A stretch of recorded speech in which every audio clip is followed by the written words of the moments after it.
All right, guys. Welcome to this week's Firepunk Friday. We are back from the season opener at Wagler's. We had a good weekend. A little bit frustrating to start the week with rain and stuff, but ended up being a really good weekend. Got a lot of good racing in. Had to wait around for rain here and there.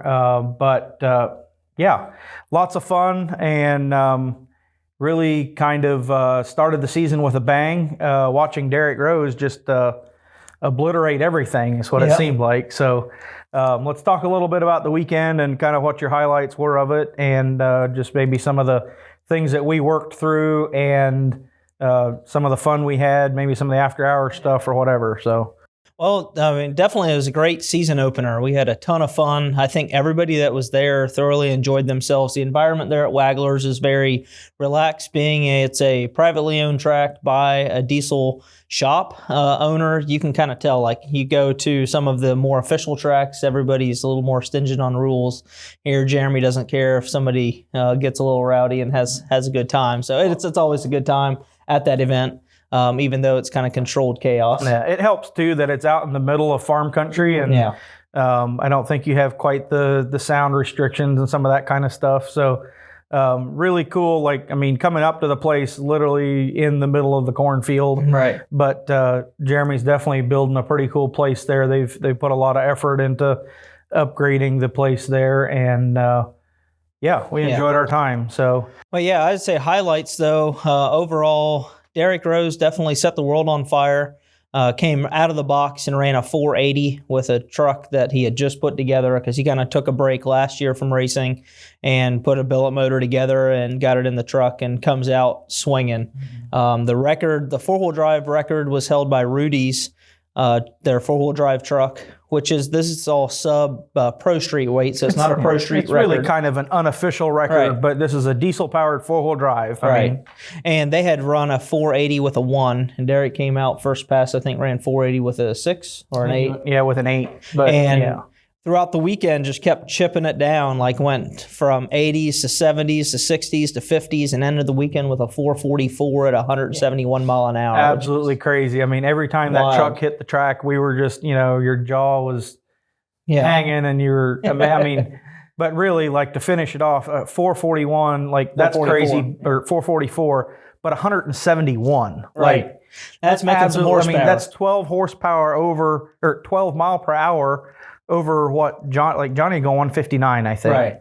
Yep. So, just flat blew that out of the water. Yeah, that calculator comes out to 3,200, just a tick over 3,200 horsepower, which is actually about 70 horsepower more on the calculator than the S10 calculated on our 185 mile an hour pass. So definitely making some steam on that rig. Congrats to Derek Rose. We're happy for him.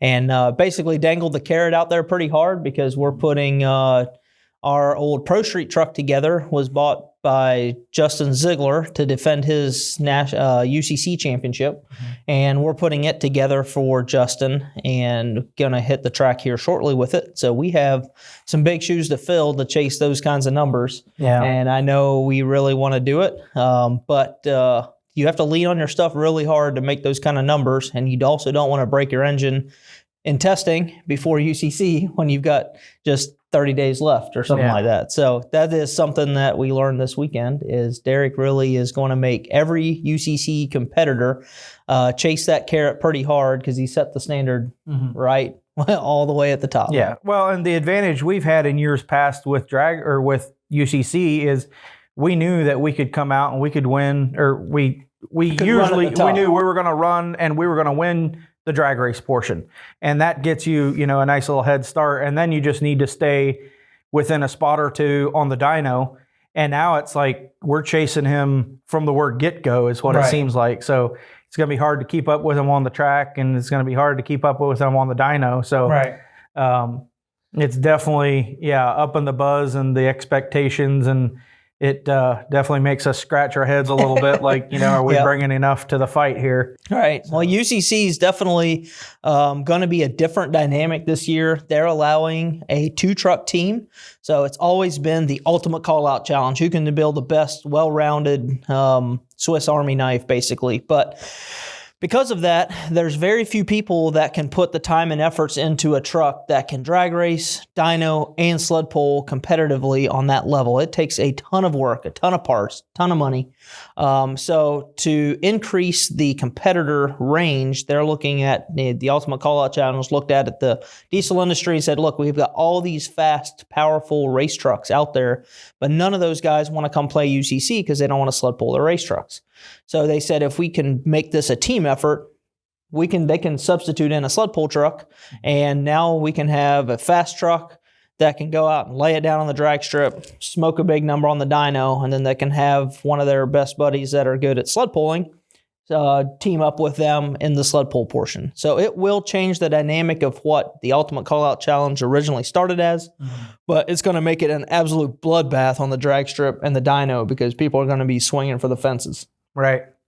Yeah, it's definitely going to be a little bit different, but yeah, there's just the buzz that's around the dyno already. Like I'm afraid, I don't know, I hope there's more big numbers and more broken records than there are broken parts, because I feel like there's going to be a good bit of destruction on the dyno going after that number.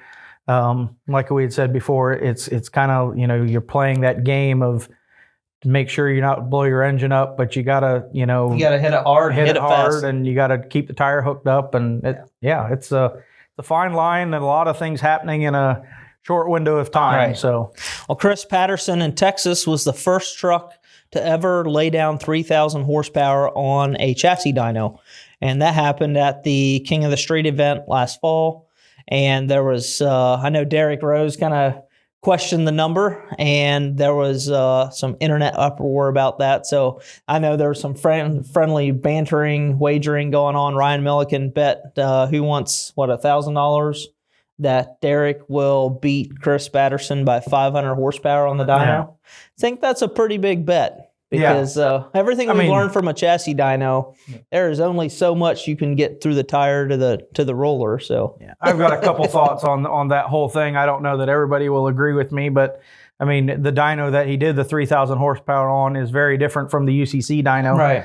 I am of the opinion that if that same hit is laid down on the UCC dyno, it's either going to spin or it's going to break something, because I feel like the amount of nitrous and how quickly, like, from what I was told, I think that run lasted 1.1 seconds. Mm-hmm. And so Which any big power run has to be fast. Right. But I just feel like the UCC dyno is it has a lot more, it's a lot bigger roller, a lot more load. And I don't think that he'll be able to actually accelerate the dyno that quickly. So it's either going to result in tire spin or something else slipping or something breaking. Well, that's just my opinion, but that's why we're all going to UCC to find out, I guess. So I could be wrong. He might prove me straight wrong. Right. But then I also, on the flip side of it, like if you start looking at that 500 horsepower gap on that bet, like I'm pretty sure he can make, let's say conservatively, surely he can make 2,300 horsepower. Mm-hmm. And that means Derek needs to be up at 2,800. And just because he did it on the track doesn't mean he can get it.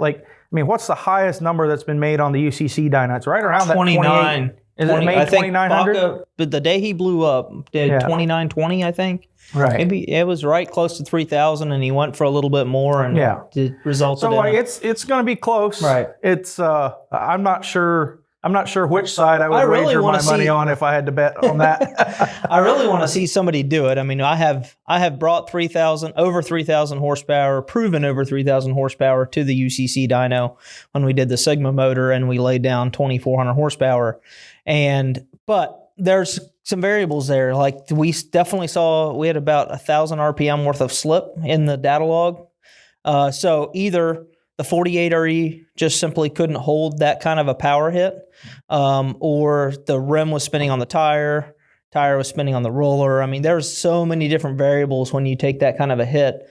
Derek's going to have a Turbo 400 this year that we know holds the power. That's something that I don't think anybody's had a Turbo 400 on that dyno yet. So that Tony, might DHD. Right. DHD did. Yeah. But they also played conservative on the dyno last year. They did 2160 and did a pretty safe after their dyno fire. I think that captive clutch converter could be a pretty big deal there, because you're starting that pull from pretty low RPM, and if you're relying on a floater clutch converter, you may be slipping that converter and not even know it. Right.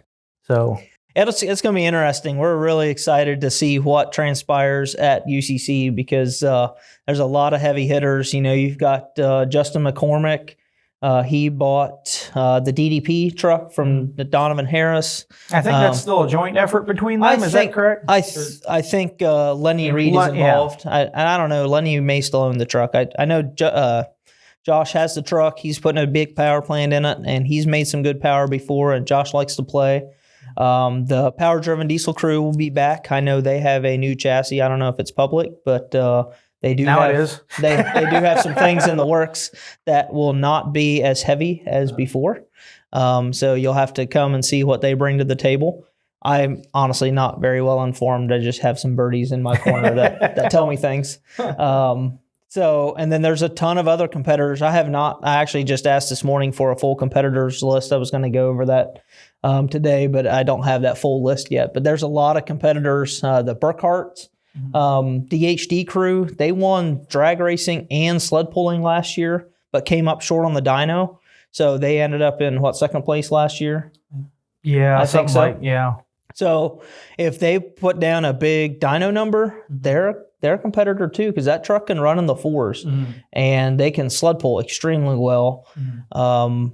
And I don't know, does their dedicated sled pull or does it fit the rules? Like, does it? Yeah, I think it's factory frame. So they'll probably bring their dedicated sled puller and should have an even better chance at doing good at the sled pull. So it's exciting. So I'm hoping that any of you guys watching this, if you guys are looking for an event to go to, UCC mixed with the ODR. ODR is the Outlaw Diesel Revenge ODSS points race that we are hosting. And it's going to be a monster event because you've got all this UCC hype. You've got a big show and shine. You've got a full ODSS points race. A lot of action in one weekend. If you're looking for a go-to weekend, we hope to see you in Indy. I know in years past, some of the naysayers, the thing that they complained about UCC was that there wasn't enough action. And when we brought the ODR in combination with UCC event, it's really helped pick that action up.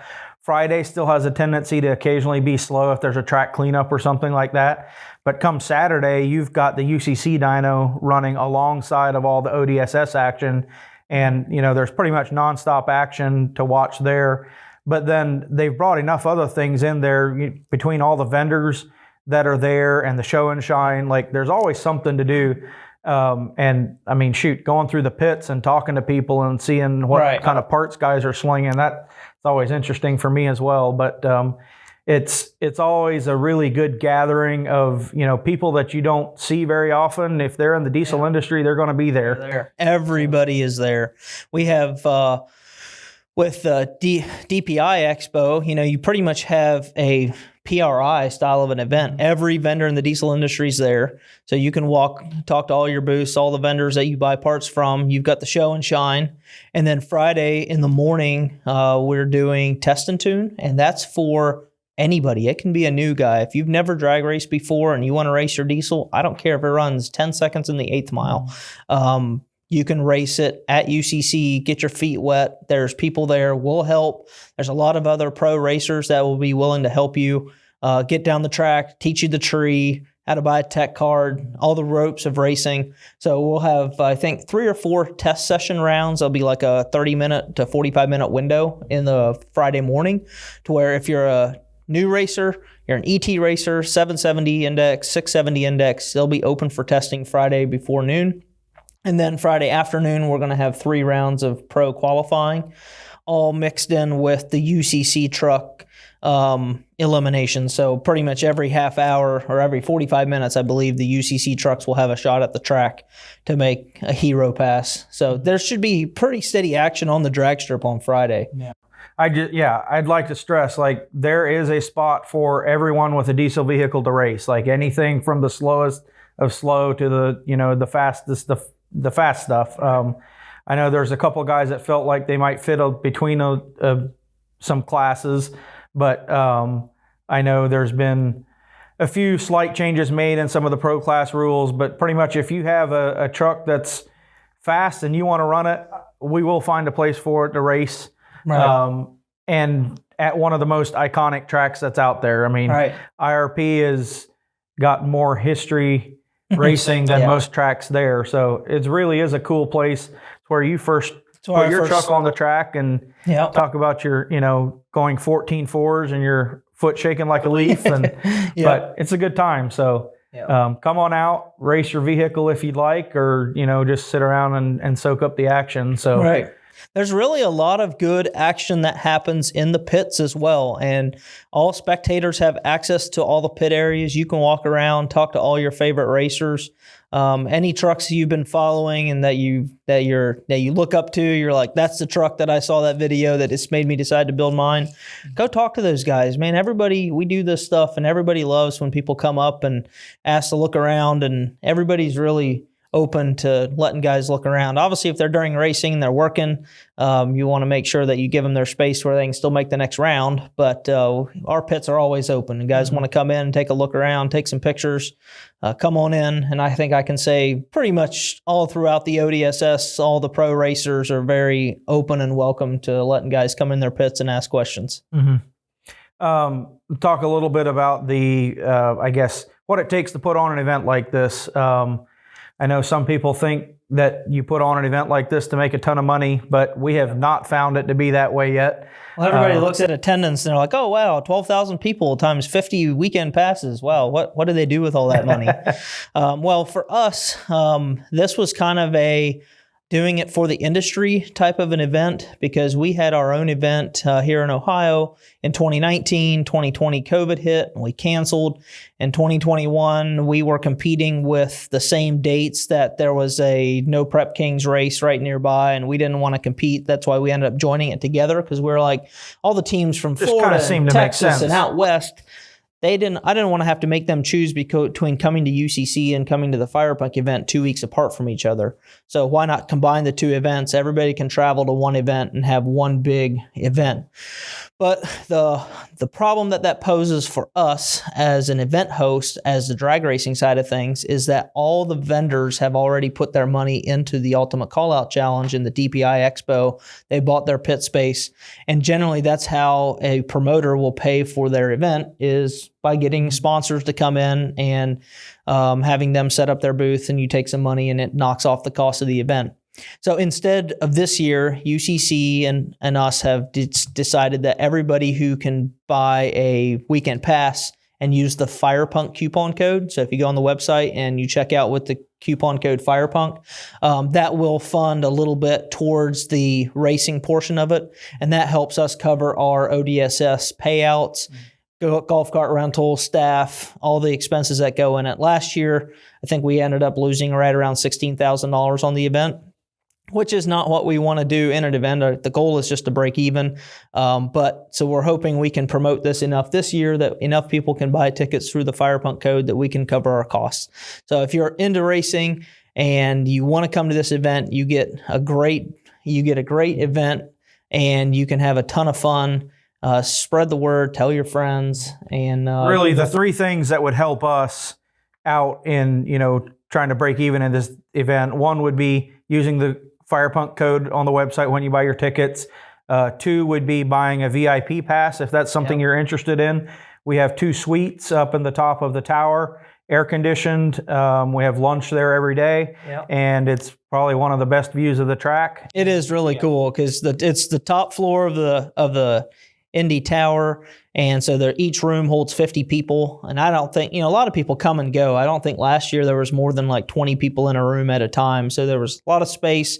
People could go up there, take a break from the heat, watch racing for 30, 45 minutes, grab a drink. We keep the coolers full of soft drinks, and we'll cater city barbecue for lunch on Friday. And what was it? Jimmy John's on Saturday. And so you guys can go up there, grab lunch. And with the VIP tickets, those are bought on the Firepunk website, shop.firepunk.com. And if you just search VIP, you'll be able to come up there. $200. That includes your everything you need for the VIP pass, and you get a one piece of merch from the Firepunk booth as well, along with that. So 2 meals, a t-shirt or hat, and VIP access all weekend.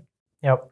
And then the third thing would be to buy a tech card and go racing. So Buying tech cards helps us cover the cost of all the payouts. So we have guaranteed payouts for all of the classes. So whether there's 10 people racing or 50 people racing, that payout's the same. So it does help for those if you have interest in showing up and racing, like it's kind of tailor-made for you, and it helps us out as well. So we had a couple employees that raced for their first time at an ODSS event this weekend out at Wagler's, and it's a $40 tech card, and they just put their truck in there, and turns out it was really consistent, and they had a ton of fun. And their truck isn't crazy powerful and isn't really fast. But consistency is what wins the ET class. You can win $1,000 if you're good on the tree and have a consistent truck. Yeah. I think that kind of mostly covers it for UCC. If we can back up a little bit, just talk about the race this last weekend a little bit more. What are some of the things we worked through personally on the S10, like coming back from radial tires?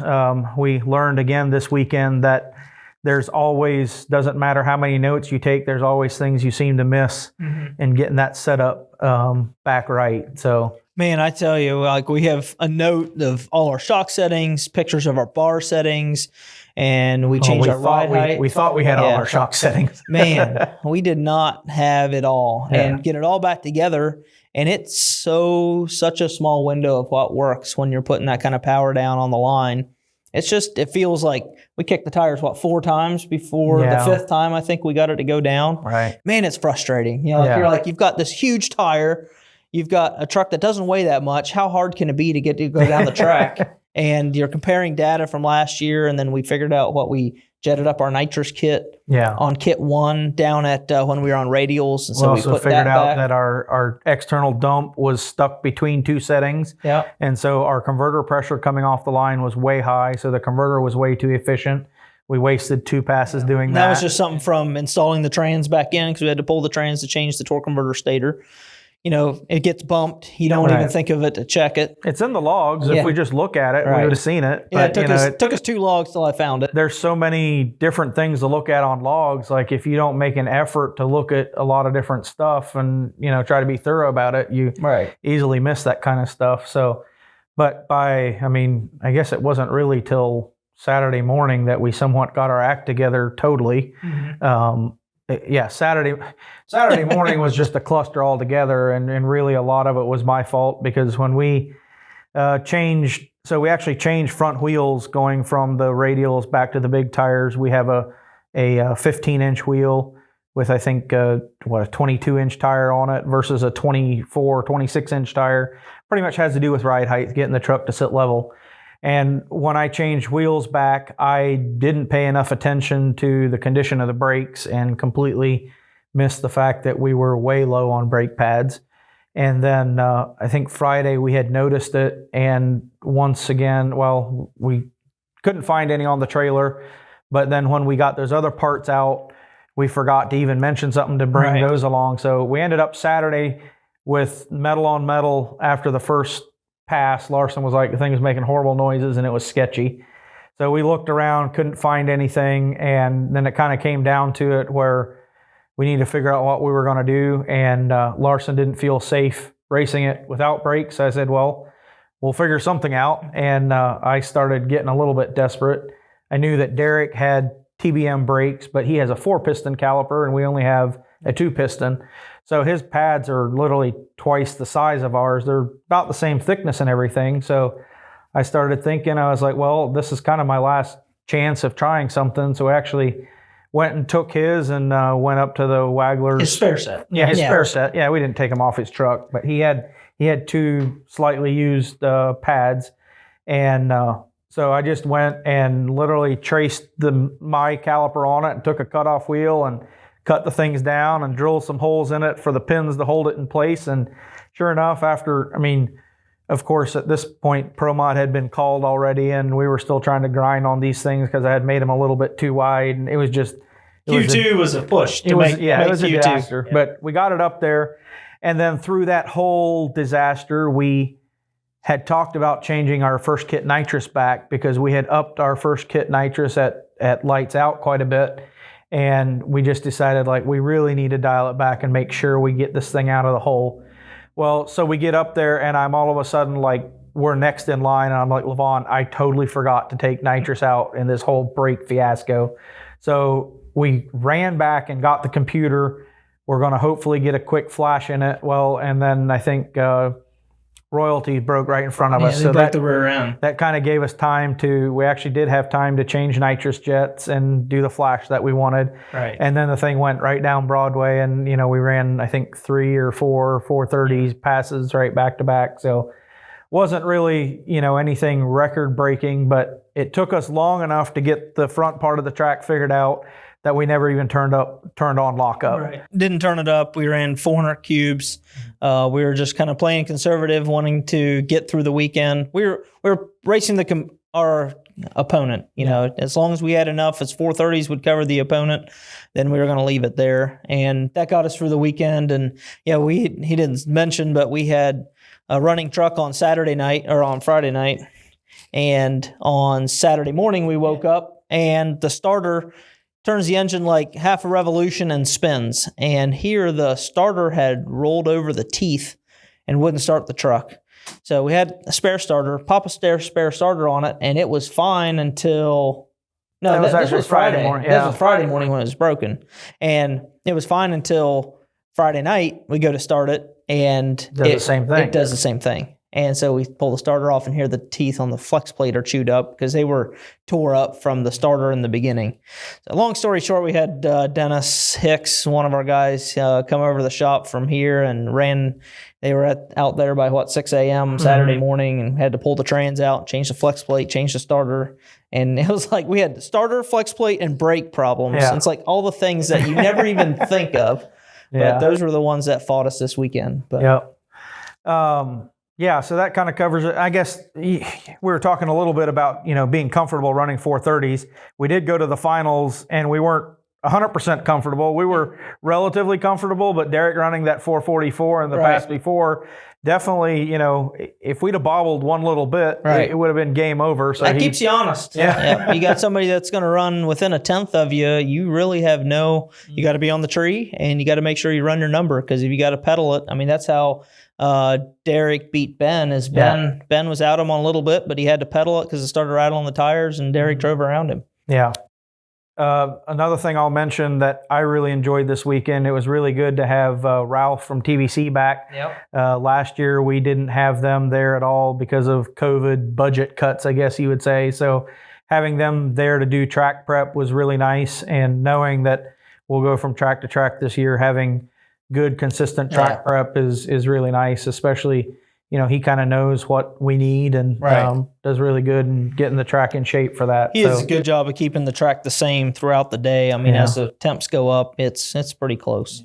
Also mention a little bit something like Friday night, they did the Farm Truckin' Asian no prep race thing. And I, obviously know of Farm Truckin' Asian. I've run into him here and there before. And sometimes on TV, I feel like they're a little bit plenty made up show kind of stuff. But I do want to shout out to them, really cool dudes. My son and Levon's son, Colton and Braxton, were with us, and I think they practically lived over there at their booth all weekend long. And they bent over backwards to accommodate them and show them around. They had their ghost camper there, and they had a little burnout truck, and they were always making laps, giving somebody rides in the camper, or they put our boys in the burnout truck Saturday afternoon and went for a ride and a couple of donuts. And it's crazy that our boys would want to do donuts. Braxton kept coming over. He was like, "Dad, I need $20. What do you need $20 for?" It's like, well, the guy with the funny hat, he's got a T-shirt, and it's a 6T. I'm like, all right, well, he did do a burnout for you. I'll let you buy a T-shirt. Yeah, so it was really cool having them there, and I just want to tell them thank you for everything that they do for getting kids excited about racing. When Colton showed up this weekend, he had no idea who they were, but now he does. Now the whole way home, he was looking for Farm Truckin' Asian YouTube videos. So they definitely have their reach with the younger crowd for sure. Yeah. So they have that camper that basically took a van and put a camper box over it, and it is hilarious because it looks like it's a camper that's detached from the truck, and they have all kinds of fun. They say they're driving down the road, and you got a second gen, they'll tail each other real close and then drive the truck away, and everybody thinks they're flipping out because they think the camper got unhooked. But it's pretty cool. Pretty cool little gadgets. They had their diesel-powered prison bus there, and the hearse. The hearse was there. I think they were hoping to race it this weekend, and I think they ended up having some driveline issues. So, but yeah, all in all, a really good weekend. We just barely got the event finished Saturday, and it started raining pretty hard, so we got everything done just in time. And then those of us that actually stuck around for Saturday night, we had a really good time just hanging out and eating pizza and wings and just kind of unwinding a little bit. So we figured out that diesel drag racing is really dangerous. Yeah. And people always get hurt after racing. After the racing. I think we got a bum ankle and a bum knee out of the deal this weekend. Ron Milliken busted his knee on a bicycle. Yeah. He's doing wheelies, showing off to our boys. We figured out he isn't as young as he once was, and bent his knee backwards, and it's all swollen up. And so he was on crutches. And then towards the end of Saturday night, Dylan jumped on the golf cart. Yeah, Dylan did exactly what I told him not to. I told him to not jump on the front of the golf cart and Tyler kip his ankle, which the reason I said that is because about 3 years ago at Scheid, Tyler Kipp did the very thing, jumped on the front and ended up busting his ankle, I think, on the front tire or something. Yeah. And sure enough, Dylan had to do the same. So they're both on crutches this week. And it's not from drag strip accidents. Right. It's from after hours just goofing off and having a good time. Then we also discovered that we're old and boring enough that we can have a conversation talking about our lawns. Yeah. Yeah, I was like, look, my peer group now, it's like we're getting old enough that most of us have our own place and we're mowing our yard, making sure it's all straight and striped. And so when I came home, I just made a post on Facebook about show off your yards. And I think there's like 250 some comments. And I'm like, yep, we're all getting pretty old. So it's getting to that point because when I was 18, I could care less about a yard, and now we are. We have a lot of fun racing, but I think we have a lot more fun just hanging out with our friends after racing and share a lot of ideas, give each other a hard time, and just have a really good time. We did that. We did our last week's Firepunk Friday, did that sit down with Johnny Gilbert and Derek Rose and Ryan Milliken and Ben Shaddy. And you want to talk about just like a lot of fun ideas and stories and stuff floating around. Like, that's what this is all about for me is, trying to bring some of this behind the scenes stuff and just kind of some of our thought process and, where things are going and be able to share it with everybody. So, hopefully you guys enjoy this stuff. I know today we kind of didn't just talk about a whole lot other than, promoting UCC and kind of telling stories of our weekend, but that's really kind of what I want here. So if you guys enjoy this, let me know what kind of content you guys enjoy, and we'll kind of try to keep building off of that in future events. So, and I want to say too, like when we talk about after hours hanging out at events and stuff like that, like I want to say we always put out there that it's a welcoming event and all that stuff. Like we don't ever want to come across as if you're not welcome. Like if you're coming to the pits, make yourself feel welcome. Like we're there. There's times that we're busy and you might feel like you're not welcome there, but you are welcome. Like we really enjoy having interaction with people that are coming to diesel events for the first time. You see us on Facebook or social media and you want to take a look at the truck, stick your nose in there. Don't be shy. Well, we've learned that if we bring enough food, we don't need to do a whole lot of inviting. Right. A lot of people will come around. So especially racers, if you can stay at the track, stay at the track. Like that's where a lot of the fun happens, in my opinion. So, bring your camper, sleep in your trailer, do whatever, but don't be bashful around the Firepunk pits. If we're racing, like he said, we might be busy, but after we're done racing, come over, hang out, and let's have a good time. So, racing is not a whole lot of fun if you don't have any friends. So, hopefully see you guys at the racetrack, and I think we're going to wrap it up for this week. And we'll see you guys for next week's episode of Firepunk Friday.